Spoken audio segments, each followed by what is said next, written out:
Hey, my name is Steven, and this is all the gear that I brought to hike the Colorado Trail in 2022. I chose this gear because the weather can be all over the place on the Colorado Trail.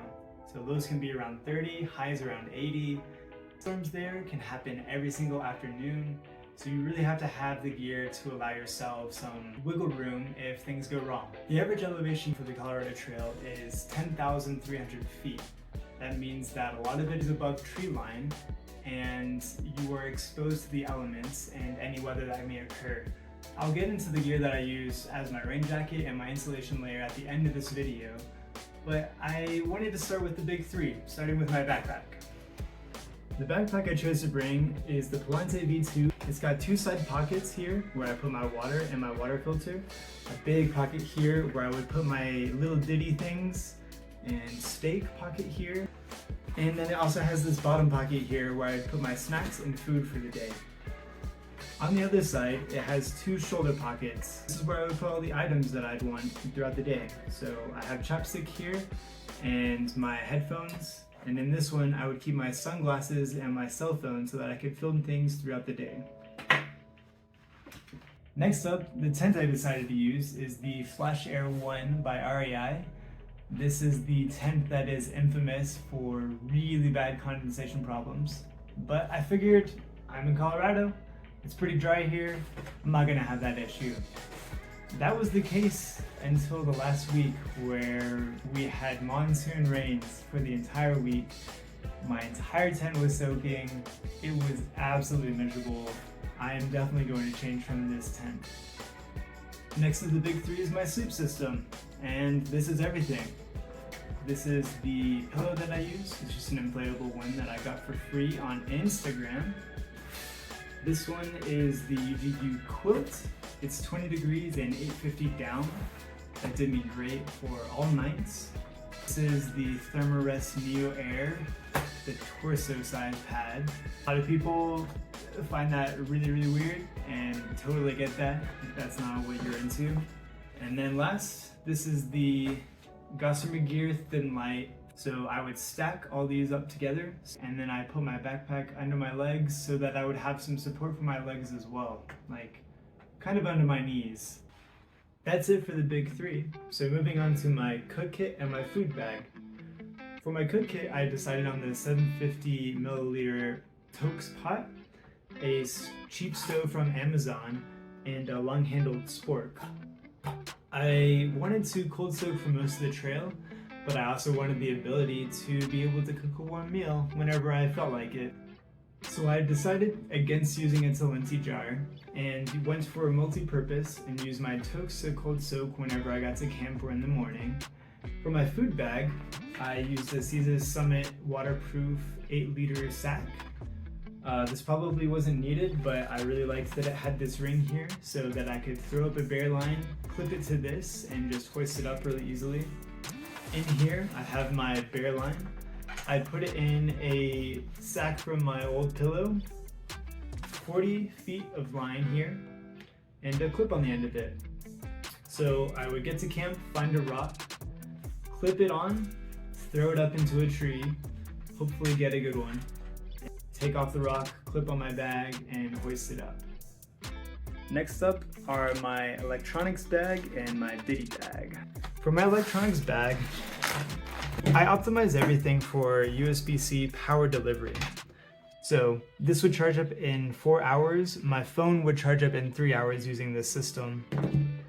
And whenever I was at camp, I would switch over to USB to this, so it would slow charge. That way it would drain my battery a lot less. I was able to charge my phone 4 times using this setup. I put a rubber band on this one so that I could hang it on the wall, leave it when I was at a hostel or whatever. I think I only ever used this like once or twice, but it was a cool idea, and yeah, I had fun thinking about it. I brought a car adapter so that if anyone gave us a ride, I could ask for a charge, but I was never that desperate. I don't know if I'd ever be that desperate. My earplugs, I ended up just using my headphones as earplugs. These are just cheap ones, cheap Sony headphones with an adapter. And then this cord is for my headlamp. The only way I could charge my headlamp was off of my battery on this here. Next up is my Ditty bag. This is where I put everything else, so it wasn't floating around my backpack. There were 3 main categories in it: daily stuff, first aid, and my repair kit. My daily stuff included toothbrush and toothpaste. My toothbrush was from an electric toothbrush since I didn't want to cut off the handle. My pocket knife is a Victoria Knox and it has scissors and a tweezer. I use the scissors to cut my nails. My first aid kit contained basic things like Leukotape for ballistic care, medicine, band-aids, and alcohol wipes. My repair kit had patches for my tent and sleeping pad so I could fix holes and leaks on the trail. For my hiking clothes, I wanted to protect myself from the sun as much as possible. I wore a baseball cap and a sun hoodie by Patagonia, and I just thrifted a pair of shorts. My sun hoodie was rated 50 UPF and also covered up my hands except for my knuckles, and I had to put sunscreen on my legs, but that was it. I've had my rain jacket for ages. It's the Regatta Packet jacket from England. It did pretty well on this trip, but it started leaking towards the end when we were getting rain all day, every day. I also brought a windbreaker, which is so lightweight, I figured I might as well take it, and I ended up using it quite a bit. And my insulation layer was the Patagonia Nano Puff. Whenever there were really cold mornings or evenings, I would layer my Patagonia Nano Puff and my Houdini together, and that would provide some extra warmth and keep in that nice warm air. When it was raining on mountain passes, it was really nice to have my rain jacket as opposed to an umbrella because the wind would sometimes blow sideways and that would have been horrible. The one piece of gear that I highly recommend is rain pants. The reason why is because they're so multi-purpose. So I wore them whenever there were really bad mosquitoes so that I could get away from them biting me. I also wore them on mountain passes to get away from wind and rain. And of course, I wore them during the last week when we got monsoon rains, and they helped so much keep me dry and to keep all the mud away from me. I brought the Patagonia Capilene midweight. These were really great because they kept me nice and warm at night and also wicked away all my sweat. I would only ever sleep in these. I wore Exofficio underwear and Darn Tough socks almost daily. And the only spare items I brought was 1 pair of underwear and 1 pair of socks. And that's it. That's everything I brought for my 35-day hike of the Colorado Trail. I don't think I would make any changes besides my tent. I loved all my gear.